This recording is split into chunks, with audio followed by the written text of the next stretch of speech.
মৌতিম মুশাইয়াদা। হে বান্দা, তোমরা কি ভুলে গেছো মৃত্যু আসবে? হে বান্দা শোনো, মৃত্যু থেকে কখনোই গাফিলাতে পারবে না। মৃত্যু তোমাদেরকে পাকড়াও করবে, এত বেশি পাকড়াও করবে যে তোমরা যদি কঠিন দালানের মধ্যে ঘুমন্ত অবস্থায় থাকো, পলায়ন অবস্থায় থাকো, তাও সেই দালান তোমাকে রক্ষা করতে পারবে না। যদি থাই গিলাস দিয়ে আঁকড়ে ধরো, তারপরে এই মৃত্যু থেকে তোমাকে কেউ বাঁচাতে পারবে না। সুতরাং মৃত্যু তোমাকে পাকড়াও করবে। আমি আপনি মরলেও এইরকম ছাড়া আমার আর আত্মীয় স্বজন অতটুকু বেশি অন্য কিছু করবে না। এতটুকুই যে মরে গেছে আল্লাহর মাল্লা নিয়ে গেছে। সন্তান স্ত্রী কান্দে মনের সান্ত্বনায় মন ব্যতীত মন কাঁদে বিদায় কাঁদতেছে। তারপরে সবাই আপনাকে ভুল করতেছে। কাদের জন্য কি করতেছেন? বড় বড় বাড়ি করতেছেন, অট্টালিকা করতেছেন, খাইয়ে না খেয়ে তাদের জন্য ইনকাম করতেছেন। এই শুধু নিয়ে সমস্ত কিছু মিছে। কেউ আপন না বাজান, কেউ আপন না। আপনি মরে গেলে এত বড় পাষাণ হৃদয় তখন আপনার পরিবার হবে যে আপনাকে 2 মিনিটের জন্য সময় রাখবে না। যে বাবার জানাজার টাইম হয়েছে আসরের পরে, আপনাকে কেউ বলবে না যে বাবার জানাজা আর 2 মিনিট দেরি করে মাগরিবের পরে দাও। আরে সে লাশ হয়ে গেছে, তার রূহ আল্লাহ নিয়ে গেছে, এখন সে লাশ হয়েছে। মানে আমার বাবা গতকালকে আগে দিনকে রাত্রে মারা গেছে, তো কালকে তার জানাজা হয়েছে। আমার বাবার জন্য একটু দোয়া করে দেন না দিছি। আর আমি আপনার হাজবেন্ডটা আসরের নামাজের সময় দিয়ে দিচ্ছি, ব্যস্ত আছি। এই যে বলতেছিলাম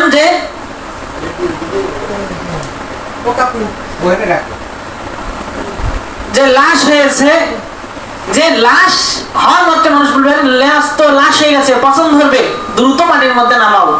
এতদিন তোমার বাপ ছিল, আল্লাহ মাল্লা নিয়ে গেছে, দ্রুত মাটির মধ্যে নামাও। যাদের জন্য করতেছেন তারা কিন্তু এই কথা বলবে না যে আমার আব্বা এত কষ্ট করছে। এই যে দেখেন 22টা বছর বিদেশ ছিল বা 10টা বছর বিদেশ ছিল, বা আমাদের জন্য গায়ে খেটে কর্ম খেটে কষ্টে মাথার গাম পায়ে ফেলাই এত কষ্ট করছে, আমাদের খাওয়াইছে আমার আব্বারে, আর একদিন বিছনায় শুয়ে রাখো। কেউ বলবে না, কেউ বলবে না। বলে আব্বা চলে গেছে, কান্নাকাটি করার পরে দাফন করে দাও। আর আপনি মনে করতেছেন যে আমি মরে গেলে হয়তো আমার সন্তানরা আমাকে আব্বা আব্বা করে আর একটু বেশি করবে, কিন্তু দেখতেছেন না কি করতেছেন। এক আল্লাহর ওলি স্বপ্নে দেখেন, মানে আল্লাহ আল্লাহ আল্লাহ এক আল্লাহর ওলি, তিনি প্রতিজ্ঞা করছেন আল্লাহ আমাদের একটু আজরাইলকে স্বপ্ন দেখার জন্য আমি করা প্রশ্ন করব। এরকম আল্লাহর ওলির রিওয়ায়াত এসেছে, ঘটনা এসেছে, ওয়াকিয়া এসেছে। তখন আল্লাহ তাআলা তার ওলির দোয়া কবুল করে একদিন স্বপ্নে যুগে আজরাইলের সাথে দেখা। সুবহানাল্লাহ পড়েন। সুবহানাল্লাহ। তো বলতেছে যে আল্লাহর বান্দা, তুমি এমন কি পাগল আমার সাথে দেখা করার জন্য? তোমরা আমার কাছে কি জানতে চাও আর দেখা করবা কেন করবা? সবাই তো আজরাইল থেকে পালাতে চাই, আর তুমি আজরাইলের সাথে দেখা করবা, তোমার সাহস তো কম না? কি সমস্যা কি? বলে আজরাইল ভাই মাত্র 3টে প্রশ্ন করেছে, তার মধ্যে একটা প্রশ্ন যেটা উদ্দেশ্য সেটা আপনার সামনে বলবো। দুনিয়ার মধ্যে রাস্তাঘাট করার সময় অথবা কোনো জায়গায় বিপদ সংকেত হলে লাল নিশানা লাগায়, করার চিহ্ন লাগায়, এরপরে বিভিন্ন রকমের যন্ত্রপাতি দিয়ে মানুষকে সংকেত করে যে এখানে কিন্তু সংকেত দুর্ঘটনা হয়েছে বা বিপদ আছে, আইসো না। আর আপনি জানার সময় তো কোনো সংকেত টংকেত করেন না। দেখেন আল্লাহ ফেরেশতার উত্তর কি। আজরাইল গমের ঘরে ডাক দিয়ে বলে, ও আল্লাহর বান্দা, আমার থেকে বড় সংকেত মনে হয় পৃথিবীর মধ্যে আর কেউ দেয় না। আজরাইল ভাই কেমন সংকেত আপনার যে আপনি বললেন আমার থেকে বড় সংকেত পৃথিবীর মধ্যে আর কেউ দেয় না? আজরাইল ডাক দিয়ে বলে, আল্লাহর ওলি শোনো, ভালো করে মনের মধ্যে গেঁথে নাও এ মুসলমান।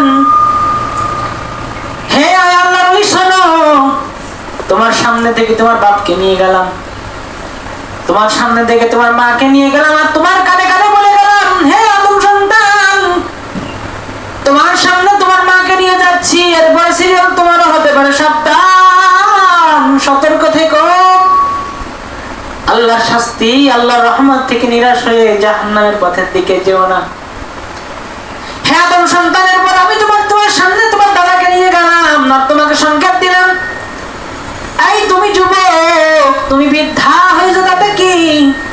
তোমার সামনে তোমার স্ত্রীকে নিয়ে যাচ্ছি, তোমার সামনে তোমার সন্তানকে নিয়ে যাচ্ছি, আর তোমাকে এই সংকেত দিয়ে যাচ্ছি, এরপরে টিকিটটা কিন্তু তোমার হতে পারে। সুতরাং কবরের জন্য প্রস্তুতি হও, কবরে যাওয়ার জন্য নিজেকে তৈরি করো, আল্লাহর সামনে দাঁড়ানোর জন্য নিজেকে তৈরি করো।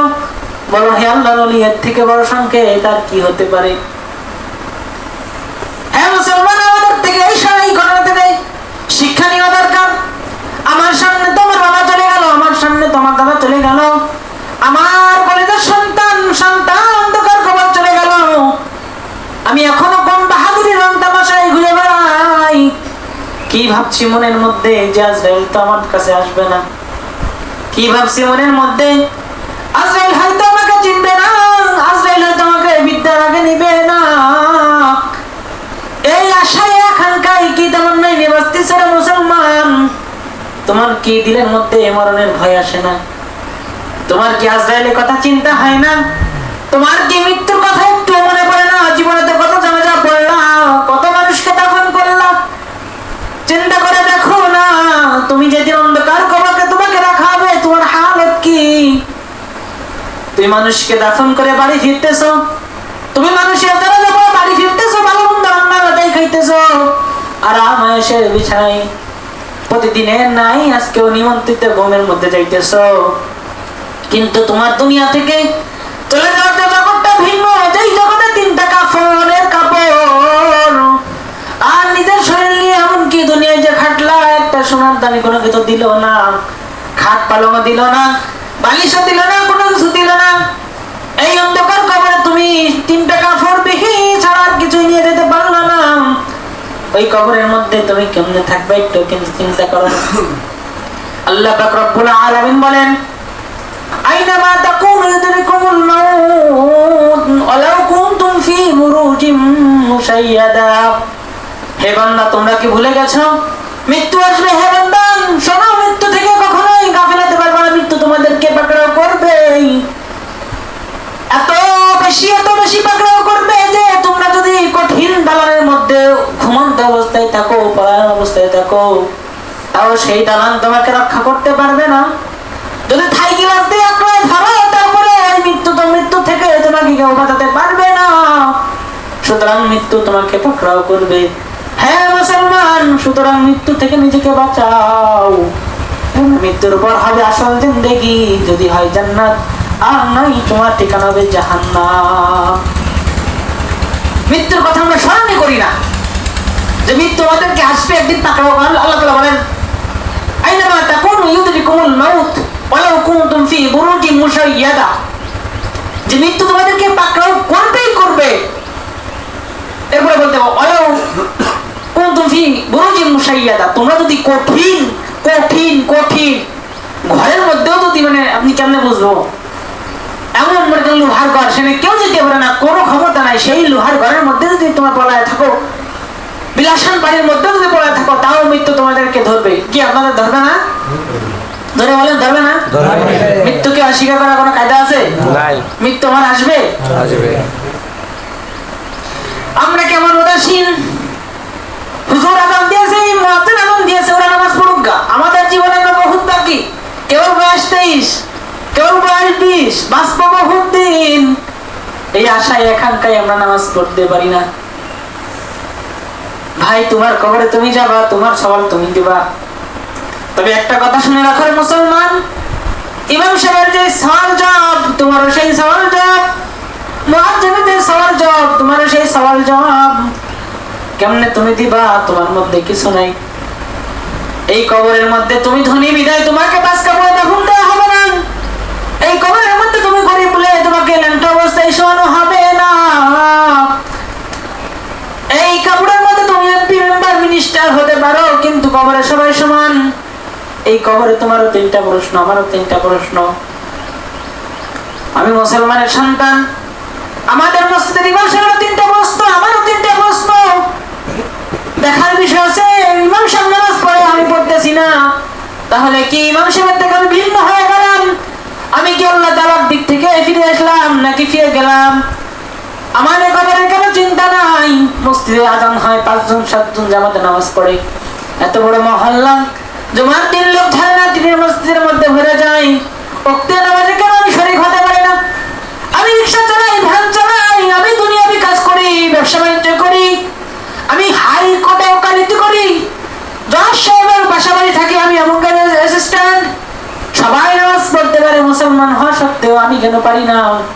বোঝা গেল আমার মনের মধ্যে মৃত্যু ভয় কম। মৃত্যু আমি বড় স্মরণ করি, মৃত্যু বড় আমি স্মরণ করি, কিন্তু আমার দিনের মধ্যে মৃত্যুর পর কবরের ভয় কম। আল্লাহ নবী সাল্লাল্লাহু আলাইহি ওয়াসাল্লাম বলেন, ক্বালান নবী সাল্লাল্লাহু আলাইহি ওয়াসাল্লাম ওয়াহরুম মিনান নারি জাহদাকুম। হে মুসলমান, হে আমার উম্মত, পালাও পালাও পালাও পালাও জাহান্নামের আগুন থেকে অতি দ্রুত পালাও, দ্রুত পালাও, যত দ্রুত যেতে পারো। জাহান্নাম বড় ভয়ঙ্কর, আল্লাহ নবী বলেন। এরপরে তে বলতেছেন, ক্বালান নবী সাল্লাল্লাহু আলাইহি ওয়াসাল্লাম ওয়াহরুম মিনান নারি জাহদাকুম ওয়ান নারি ওয়ালা নামুম। আল্লাহ নবী সাল্লাল্লাহু আলাইহি ওয়াসাল্লাম বলতেছেন, তোমরা পলায়ন করো জাহান্নাম থেকে, পলায়ন করো, যে যত বেশি পারো জাহান্নামের আগুন থেকে পলায়ন করো। এই বান্দারা শোনো, জাহান্নামের আগুনের ভয় যার দিলের মধ্যে আসে, সে কখনো গাফেল হতে পারে না, সে কখনো উদাসীন হতে পারে না। যার দিলের মধ্যে আল্লাহর ভয় আছে, যার দিলের মধ্যে জাহান্নামের ভয় আছে, সে কখনো নামাজ তরক করতে পারে না। আমরা জাহান্নামের চিন্তা না করে, আমরা কবর চিন্তা না করে দুনিয়ায় চিন্তা নিয়ে ব্যস্ত, আর কে কত জাল মারি খালো, কে আর কত টাকা মারি খালো, এই চিন্তায় ব্যস্ত। কার কত ভুল ধরা যায়, ইমাম সাহেবের কয়েক প্রকার ভুল আছে তা ধরা যায়। কে কি করলো, কার কি হলো, কার মেয়ে পড়া চলে গেল, কার বাবা চলে গেল, একটু ইবাদত বন্দি করার উদ্দেশ্যে মসজিদে সেও এইরকম গীবতের মধ্যে যারা শামিল থাকে, তারাও জাহান্নামের ভয় দিলের মধ্যে পোষণ করতে পারে না। আরে তার দিল থাকবে তো আল্লাহর দিকে। আরে কার ঘরে এসেছি, আল্লাহু আকবার, আল্লাহ। যার ঘরের মধ্যে এসে আল্লাহকে পাওয়া যায়, কোন বান্দা যদি খালেস দিলে সহি শুদ্ধভাবে আল্লাহ পাক রব্বুল আলামিনের কদমে সিজদা দিতে পারে।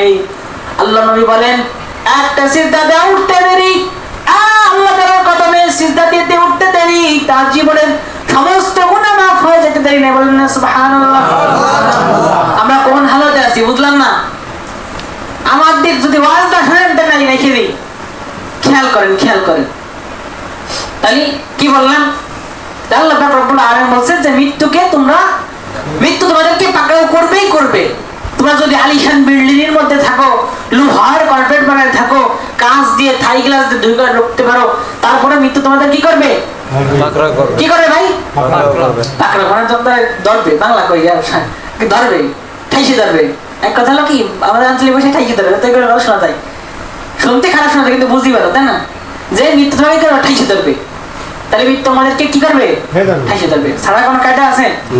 এতে এরা তো আমার স্বাস্থ্য পায় না, জমি তোমাদের ঠাইসে ধরছে, দুই বাড়ি দিয়ে চলে গেছে, এরকম নাকি? একটার সাথেই কবর, একটার সাথে কোথায় কবর। এই দুই একজন বলতেছে আর আমাদের কবর যাবে না, একটার সাথে আমাদের জান্নাতে যাবে, এরকম ভাব না। একটার সাথে কোথায় যাবে, তাহলে এখন আমরা একটু হিসেব মিলাই দেখে দিই। আজকে ফজরের নামাজ আমরা কয়জনে পড়ছি? যারা নামাজ পড়ছে তারা তো মরবে না, যারা পড়ি না তারা মনে মরবে। আবার অন্যরূপ দেখেন, যারা নামাজ পড়ছে তারা মরবে, আমরা যারা পড়ি না তারা মরবে না। এইটুকু ঘুমে কি লাভ, কি লাভ, কি বলেন? আপনার ফজরের সময় আপনি উঠতে পারেন নাই, যখন উঠছেন তখন আল্লাহু আকবার, আল্লাহ আস্তাগফিরুল্লাহ, ভুলে গেছে, ওয়াক্ত চলে যাচ্ছে, আল্লাহ নামাজ পড়ে নেন। উঠে দেখেন বেলা শুরু হয়ে গেছে, বেলার পরে নামাজ পড়ে নেন। আপনি মরে গেলে আল্লাহ জামাতে পড়তে পারি নাই, তবে আল্লাহ ভুল হয়েছে ঘুমের কারণে, আল্লাহ আমি কাজা পড়ে নিয়েছি, আল্লাহ তো আমাকে মাফ করতে পারে। কিন্তু আমরা কি মৃত্যুর ভয় এত করে করি, জানা তাকে মরে গেলে জিলাপিনে দৌড়াদৌড়ি করি, অথচ আমার মধ্যে সুন্নাতের কোনো আকীদাই নাই। অথচ আল্লাহ নবী বলেন যে কবর তোমাদের তিনটা জল হবে, সওয়াল হবে, প্রশ্ন হবে। এক নাম্বার মার রব্বুকা, তোমার রবকে। দুই নাম্বার তোমার নবীকে। তিন নাম্বার তুমি কোন ধর্মের লোক। আল্লাহ নবী সাল্লাল্লাহু আলাইহি ওয়াসাল্লাম আয়েশা সিদ্দিকা রাদিয়াল্লাহু তাআলা বলেন, ও আল্লাহ নবী, এই যে কবরে যে প্রশ্ন করা হবে তোমার নবী কি, তখন তোমাদের উম্মতরা কেমনে চিনবে? বলবো যে আমার একটা অনেক এসেছে যে একটা ছবি রাসূল সাল্লাল্লাহু আলাইহি ওয়াসাল্লামের ছবি দিয়ে বলা হবে, বাকরিতে দিয়ে বলা হবে, এই লোকটাকে কি চেনো? আমার উম্মত যত বেশি আমার আকীদায়, যত বেশি আমার সুন্নাত নিতে পারবে, যত বেশি আমার সুন্নাতের মধ্যে অটল থাকতে পারবে, যত বেশি দুরূদ শরীফ পড়বে, তত বেশি আমি নবীকে দেখবো। সুবহানাল্লাহ, সুবহানাল্লাহ। তাহলে এই যে আমরা যে দুরূদ শরীফ পড়ি না, সুন্নাতের কোনো ধারধারি না, জিলাপি নিয়ে দৌড়াদৌড়ি, জিলাপি নিয়ে দৌড়াদৌড়ি, কি লাভ কি বলেন? এই যে বাপ মরে গেছে, বাপের ধরে 3 কেজি জিলাপি দিয়ে সারা বছর আমি নাফরমানি করলাম, এতে কি যে আসে বলেন? যেই বাপ কষ্ট করে, যেই বাপ আমার মায়ের কাছে না গেলে আমি দুনিয়া আসতে পারতাম না, সেই বাপ, যেই বাপ শুরু থেকে ছোট থেকে নিয়ে পাতার মানে মাথার ঘাম পায়ে ফেলে খাওয়ালো, সেই বাপের জন্য 2 কেজি জিলাপি দিয়ে দোয়া করে বাস যা, আমি নামাজ কালাম পড়বো না, ব্যাস এতটুকু কি বাপ কি জান্নাতে খুঁজে আছে? জাহান্নামে আইতে গোততে আরো জাহান্নামের মাঝখানে নিয়ে যাবে এরকম করলি। এই জন্য আল্লাহ পাক রব্বুল আলামিন বলেন যে আইনামা, তোমরা যেখানে থাকো না কেন আমি মৃত্যু তোমাদেরকে পাকড়াও করবে, সুতরাং তোমরা মৃত্যুকে ভয় করো, এবং যদি আলিশান বিল্ডিং এর মধ্যে থাকো তাও মৃত্যু তোমাদের কি করবে? ঠাসিয়ে ধরবে, মানে পাকড়াও করবে। আল্লাহ রাসূল কি বলেন? আহরুব মিনান নারি জাহদাকুম, তোমরা যত বড় বান্দা, যত বড় জাহান্নামের আগুন থেকে বাঁচো। বলে ইয়া রাসূলুল্লাহ, আপনি এইরকম বলতেছেন যে তুই তোর, যদি আমাদের সমাজে যে কেউ বিপদে পড়ে, আমরা যদি কারো কাছে যাই যে ভাই বিপদে পড়ছে, যে ভাই তুই বাঁচতে, তাহলে আমরা বলবো না যে ভাই আপনি নেমো খারাপি করলেন, এতদিন আপনার কাছে গুণগান করলাম, আপনি তোর বাঁচা তুই বাঁচলেন, আপনি তো বাঁচাবেন না, এরকম না। তাহলে বলতেছে তোমরা বাঁচো জাহান্নামের থেকে বাঁচো, তাহলে আমরা কি করতে কি? ইয়া রাসূলুল্লাহ, আপনি একটু নেমো খারাপি করতেছেন না, নাউযুবিল্লাহ, নেমো খারাপি করতেছেন না যে তোমরা বাঁচো, আপনি বাঁচাবেন না। আল্লাহ রাসূল সাল্লাল্লাহু আলাইহি ওয়াসাল্লাম তার কলিজার টুকরা ফাতেমা রাদিয়াল্লাহু তাআলা আনহা কি বলেন? ও ফাতেমা, ও আমার কলিজার টুকরা মা ফাতেমা, জাহান্নামের আগুন বড় ভয়ঙ্কর, জাহান্নামের আগুন বড় ভয়ঙ্কর মা, তুমি যত বেশি পারো জাহান্নাম থেকে বাঁচাও, হাসরের ময়দানে তুমি বিশ্বনবীর মেয়ে, এই বলে জাহান্নাম থেকে তুমি পার হতে পারবে না। তখন দেখেন আল্লাহ রাসূল নিজে তার মেয়েকে বলতেছে যে তুমি জাহান্নামের জন্য কান্নাকাটি করো, জাহান্নাম থেকে বাঁচো, বিশ্বনবীর মেয়ে হিসেবে জাহান্নাম থেকে বাঁচতে পারবে না। তাহলে আমাদের কতটুকু করা দরকার? আমাদের করণীয় হলো ফজরের নামাজ না পড়া, যোহরের নামাজ না পড়া, সুন্নাতের গলায় ছুরি দেওয়া, দাড়িগুলি সব কেটে ফেলা, বিড়ি থেকে ঘুরে খা, এগুলো আমাদের কর্তব্য, ঠিক না? বোঝেন আমার কথা? বোঝেন? হুজুর চেঁচাই বেশি, মাথা গরম বেশি, এই কথা এইদিকে খেয়াল না করে কথাগুলোর প্রভাব খেয়াল করেন যে আমি কি বলতে চাচ্ছি। আপনি যদি আপনি বিড়ি খা ছেড়ে দেন, যদি দাড়ি রাখেন, সুন্নাতে পাবন্দি যদি করেন, প্রতিটা সুন্নাত রাসূল সাল্লাল্লাহু আলাইহি ওয়াসাল্লাম করেন, সুদূর সরে বেশি পড়ে করেন, তাহলে আমার কি পেটে বাচ্চাই যাচ্ছে? আপনারই লাভ আছে। কার লাভ আছে বলেন? আমার। একজন বলতেছে আমার, আর দুজন মাথা নাড়াচ্ছে, বোঝা গেল 3 জনের বাপ আছে, একজনের বাপ আসেনি। লাভ কার বলেন? আরে বাপে আছেন নাকি? বুঝলাম না তো, কথা বলেন। তা বলতেছিলাম যে মৃত্যু তোমাদেরকে কি করবে?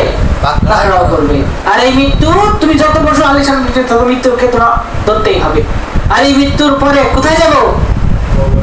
কবরে। এই কবরে হলো তোমার আসল, এই কবরের মধ্যে আসল। আল্লাহ নবী সাল্লাল্লাহু আলাইহি ওয়াসাল্লাম বলেন, হে আমার উম্মত, কবর বড় ভয়ঙ্কর, কবর বড় ভয়ঙ্কর জায়গা।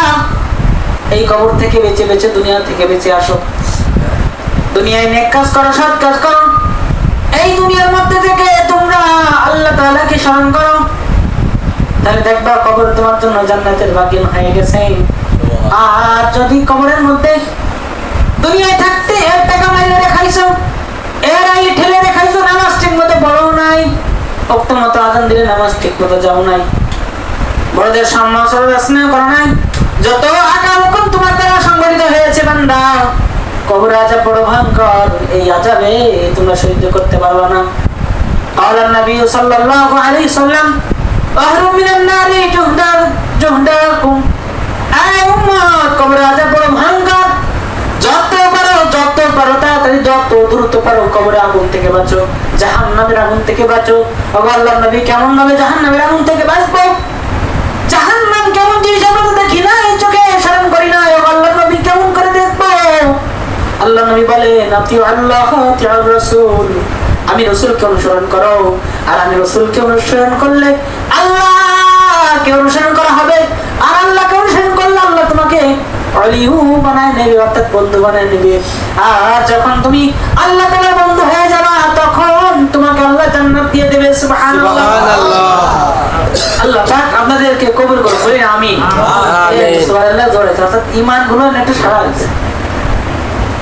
এই যে কবর বড় ভয়ঙ্কর জায়গা, মৃত্যু আপনাকে পাকড়াও করবে, সুতরাং কবর বড় ভয়ঙ্কর জায়গা। সুতরাং এই কবর থেকে বাঁচেন। আহা, কেমন কবর, যাদের 8টা জান্নাতের দরজা থেকে ডাক আসে। মুফাসসির এখন বলেন যে নবীদের পরে সব থেকে দামি মানুষ যদি হয়, সব থেকে দামি মানুষ আবু বকর সিদ্দিক রাদিয়াল্লাহু তাআলা। সন্দেহ আছে কারো? এই আবু বকর।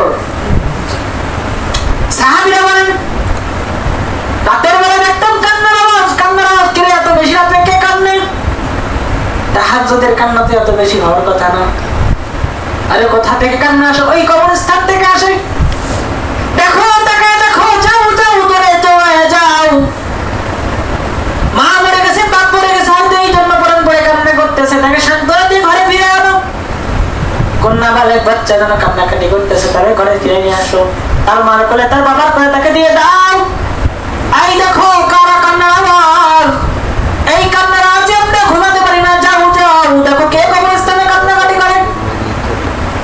সাহাবীরা যে দেখে, আরে এতে কোনো নাবালিগ না, এতে এমন একজন মানুষ কান্না করতেছে, দেখে আল্লাহ তাআলা একটা জান্নাত থেকে ডাক আসবে, এই আল্লাহ বান্দা আমার থেকে জান্নাত আছে, সুবহানাল্লাহ, এই আল্লাহ বান্দা আমার দিয়ে প্রবেশ করো, আমার দিয়ে প্রবেশ করো। এমন একটা জান্নাতের মালিক আবু বকর সিদ্দিক রাদিয়াল্লাহু তাআলা।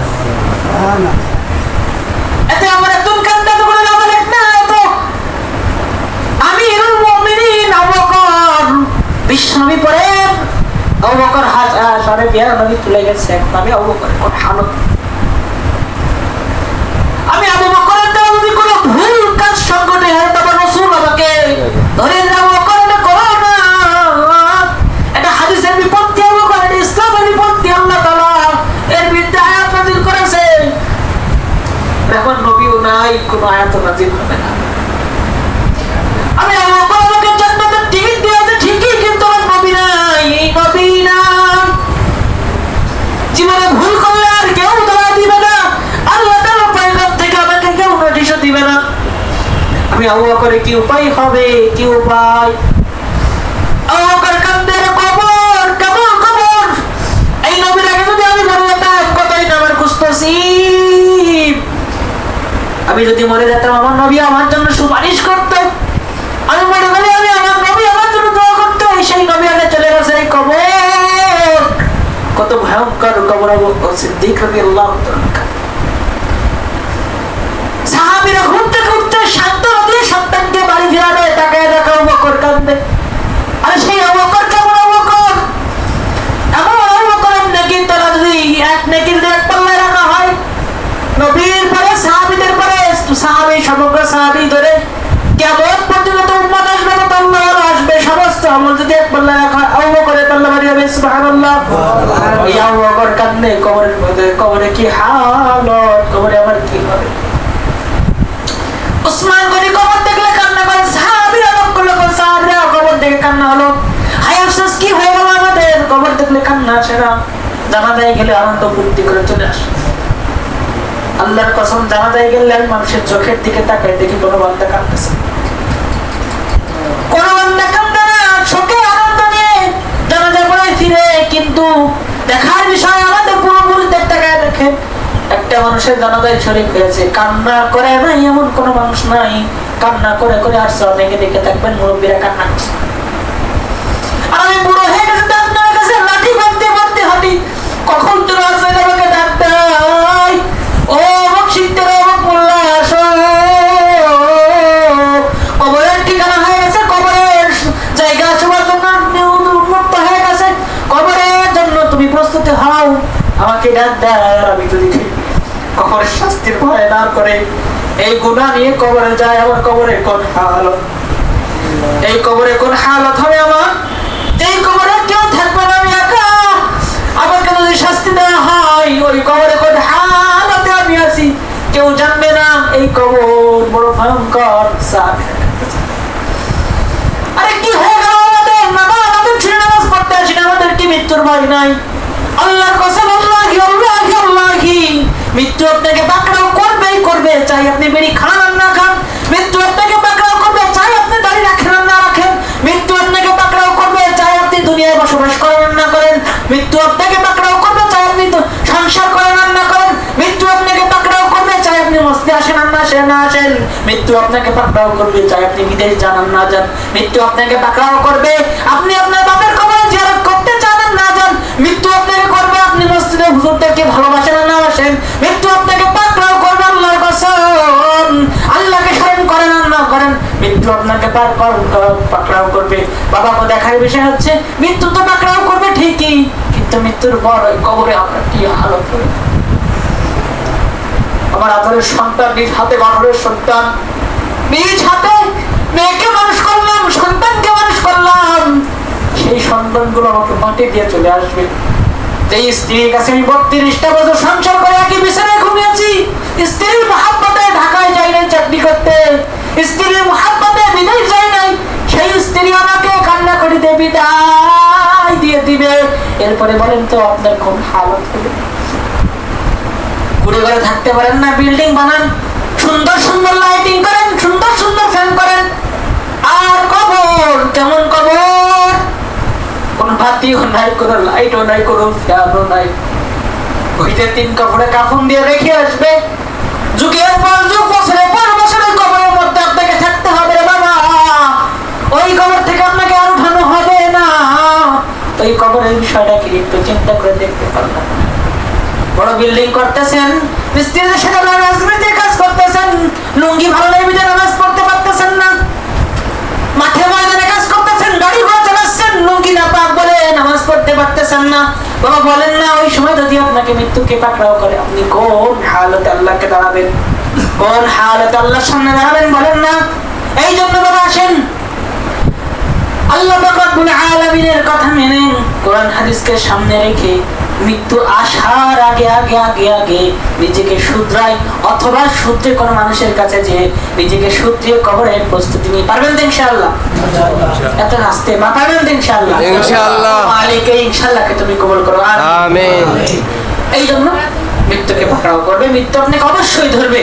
সুতরাং এই যে যারা গাফিলাতি করে বাঁচতেছেন, যে পরবাদে বহুত দিন সময় আছে নামাজ, আপনার থেকে নেমো খারাপ আর আপনার থেকে অকৃতজ্ঞ মানুষ পৃথিবীর জমিনে একজনও নাই যে মৃত্যু দেখতেছে, মরে যাচ্ছে, কবর চলে যাচ্ছে, এরপরে আপনি নামাজ পড়তে পারতেছেন না, এরপরে আপনি আল্লাহকে সময় দিতে পারতেছেন না। আমার তো মনে হয় না একটা মানুষ এমন আছেন, একটা মানুষও রাত্রে ঘুমের পরে আল্লাহকে বলে, আল্লাহ ও মালিক, সারাদিন কষ্ট করেছে, আল্লাহ গাড়ির উপর থেকে জমি জমি খেত করেছে, আল্লাহ সারাদিন চাকরি করেছিল, আল্লাহ তোমাকে ডাকার সুযোগ পাই নাই মালিক, আল্লাহ রাতে তো ঘুমাতে আসলাম। ঘুমের আর এক নাম তো মৌত।